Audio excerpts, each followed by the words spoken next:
प्रभु यीशु मसीह के नाम में आपको अनुग्रह और शांति मिलता रहे। हम ईश्वरीय सफलता के विषय अध्ययन कर रहे हैं। ये बाइबल आधारित सफलता है। बाइबल सफलता का भेद है और इस बाइबल में परमेश्वर ने सफलता को रखा है। आपका सफलता, मेरा सफलता बाइबल में छिपा हुआ है। हमें इसे पढ़ने की ज़रूरत है, इसे समझने की ज़रूरत है, इसमें छिपी हुई बातों को हमें खोज निकालने की ज़रूरत है। जब हम इस वचन पर विश्वास करते हैं, इसे हम प्रेम करते हैं, इसका फॉलो करते हैं, तो ये हमारे जीवन में सफलता को लेकर के आता है। बाइबल जिस सफलता को हमें देता है, ये सफलता अपने आप में पूर्ण है, परफेक्ट है, क्योंकि ये हर पहलू से है, हर पहलू में सफलता है। शरीर, प्राण, आत्मा में ये सफलता को देता है। सांसारिक सफलता हर एक पहलू में नहीं होता है और इसलिए ये सांसारिक सफलता से अलग है। परमेश्वर चाहता है कि उसके संतान सफल जीवन जिएं। परमेश्वर चाहता है उसके पीछे चलने वाले सफल जीवन जिएं और इसलिए उसने हमें अपना तरीका को हमें दिया है। परमेश्वर का तरीका, परमेश्वर का आइडिया कभी फेल नहीं होगा। अगर हम परमेश्वर का वचन पर विश्वास करेंगे तो हम कभी फेल नहीं हो सकते हैं, हम कभी असफल जीवन जी नहीं सकते हैं। और इसलिए आपको और मुझको परमेश्वर के वचन में विश्वास करना चाहिए।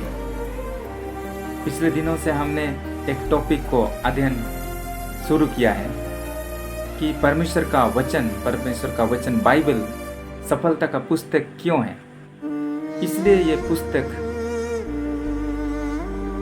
सफलता का पुस्तक है क्योंकि ये परिवर्तन को ले आता है, हमारे जीवन में बदलाव को ले आता है। इसमें वो नेचर है कि ये जीवन को बदलता है।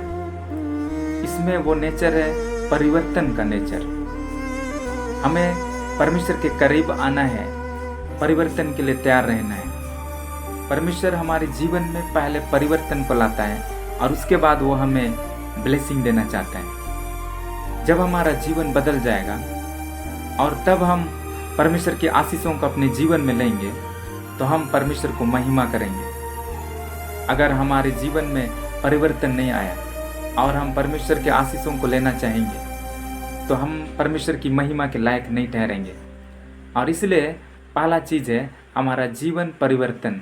और इसलिए पहला चीज़ हमने देखा कि बाइबल सफलता का पुस्तक है क्योंकि ये हमारे जीवन को बदलता है। दूसरा हमने देखा है पिछले अध्ययन में कि परमेश्वर का वचन अर्थात बाइबल जीवन की परिस्थितियों को बदलता है। जिस तरह से उसने यूसुफ के परिस्थिति को बदला, वो हमारे परिस्थिति को भी बदलता है। आज हम देखेंगे एक बहुत ही अच्छा सा टॉपिक, परमेश्वर का वचन बाइबल सफलता का पुस्तक है क्योंकि ये हमारी आर्थिक स्थिति को परिवर्तन करता है, बदल देता है। हमारे जीवन में तंगी मुसीबतें हैं, हम गरीबी में जीवन जी रहे हैं, तो भयभीत और निराशा ना हो। परमेश्वर का वचन आपके कमी घटी को दूर करेगा। परमेश्वर का वचन आपको भरपूरी के साथ देगा।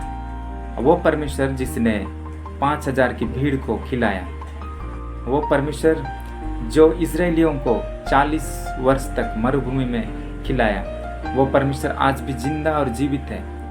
वो हमारी ज़रूरतों को आज भी पूरा करने के लिए विश्वास योग्य है। वो भरपूरी के साथ हमें देगा, लेकिन वो वचन के द्वारा हमें देगा। जब हम वचन पर विश्वास करेंगे तो वो परमेश्वर हमारी कमी घटी को वो दूर करेगा। पहला राजा उसका 17 अध्याय में सरपत नगर की विधवा के विषय में लिखा है, जो अकाल के समय तंगी और मुसीबत में फंसी हुई थी। वो अपने जीवन में मृत्यु को देख रही थी। जब परमेश्वर का दास सरपत नगर में पहुंचा, इससे पहले वो करीत नामक नाले में था जहां कौवे उनको रोटी और मांस खिलाया करते थे। हर दिन समय पर कौवे उसके लिए मांस और रोटी पहुंचाया करते थे। वो परमेश्वर अद्भुत रीति से इस अकाल के समय में कौवे, जिन्हें लालची पक्षी समझा जाता है, वो उन्हें खिलाते थे। एलिया का विश्वास बढ़ गया था। अब वो सरपत नगर की विधवा के पास खड़ा था। वो एक विधवा स्त्री थी जिसके पास कुछ भी नहीं था, वो कमी और घटी में थी। उसके पास परमेश्वर ने एलिया को भेजा ताकि उसका विश्वास और बढ़ सके। ये एलिया का जीवन विश्वास से भरा हुआ था। उसने सरपत नगर की विधवा से कहा कि मेरे लिए पानी ले आ। जब वो पानी लेने के लिए जा रही थी तो परमेश्वर का दास ने उससे कहा कि एक टुकड़ा रोटी भी लेते आना। वो स्त्री कहती है कि हमारे पास तो घड़े में मुट्ठी भर मैदा है और कुप्पी में थोड़ा सा तेल है, और ये आज हम खाएं अपने पुत्र के साथ और मर जाएं। ये उसका सोच है, क्योंकि उसके पास और कुछ भी नहीं रहा। वो अपने जीवन में हार चुकी थी, वो तंगी में थी और उसके लिए कोई उम्मीद नहीं था। उनका कहना था आज की रात हम खा जाएं, उसके बाद हमारे लिए कोई आशा नहीं है, हम मृत्यु की ओर हम चले जाएंगे। लेकिन परमेश्वर का दास ने उससे कहा, जब हम पढ़ेंगे परमेश्वर का वचन पाला राजा 17 अध्याय और उसका 13 से 14, यहाँ इस प्रकार से लिखा है। एलिया ने उससे कहा, मत डर, जाकर अपनी बात के अनुसार कर, परंतु पहले मेरे लिए एक छोटी सी रोटी बनाकर मेरे पास ले आ, फिर इसके बाद अपने और अपने बेटे के लिए बनाना, क्योंकि इज़राइल का परमेश्वर यहोवा यों कहता है कि जब तक यहोवा भूमि पर मेंह ना बरसाएगा तब तक ना तो उस घड़े का मैदा समाप्त होगा और ना उस कुप्पी का तेल घटेगा। तब वह चली गई और एलिया के वचन के अनुसार किया। तब से वह और स्त्री और उसका घराना बहुत दिन तक खाते रहे। जब वो स्त्री अपनी समस्या को सुनाई कि मेरे जीवन में तो कमी घटी है और मैं मरने पर हूँ, आज की रात अपने पुत्र के साथ हम खा जाएंगे और फिर हमारे लिए कोई उम्मीद नहीं है। उनकी जिंदगी का यही कहना था। लेकिन परमेश्वर का दास ने वहाँ परमेश्वर के वचन को रखा। उसने कहा, मत डर, मेरे लिए पहले रोटी ले आ, क्योंकि परमेश्वर कहता है कि जब तक मेंह नहीं बरसेगा तब तक तुम्हारे घड़े का मैदा और कुप्पी में जो थोड़ा सा तेल है वो घटने वाला नहीं है, और तुम पूरा घराने समेत बहुत दिन तक तुम खा पाओगे। विधवा स्त्री ने परमेश्वर के दास के द्वारा कहे गए वचन पर यकीन किया।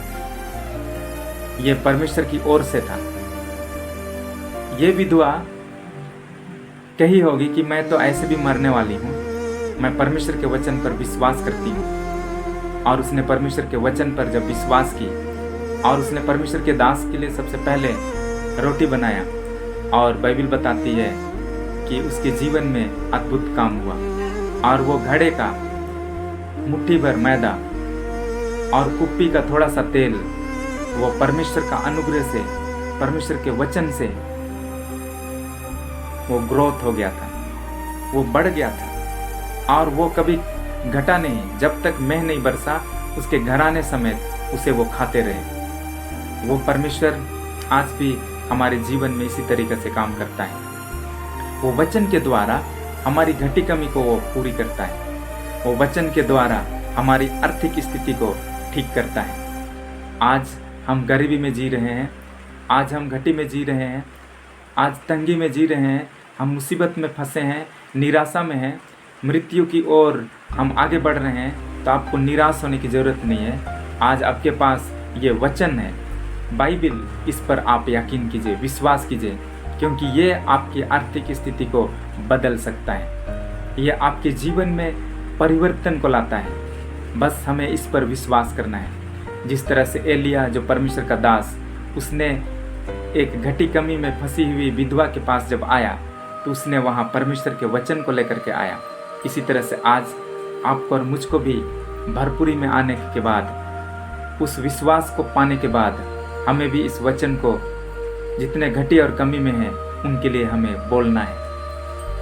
आज जितने घटी और कमी में हैं गरीबी में हैं, उनके लिए हमें ये बाइबिल के वचन को लेके आना है, क्योंकि ये हमारी आर्थिक स्थिति को ठीक करने वाला है। ये हमारी घटी कमी को दूर करके हमारे जीवन को भरपूरी में लेकर के चलने वाला है। परमेश्वर का वचन हमारी आर्थिक स्थिति को ठीक करता है, और इसलिए तो ये बाइबिल सफलता का पुस्तक है। ये आपके जीवन में आत्मिक सफलता को, ईश्वरीय सफलता को लाता है। परमेश्वर आपको आशीष देने पाए। आमीन।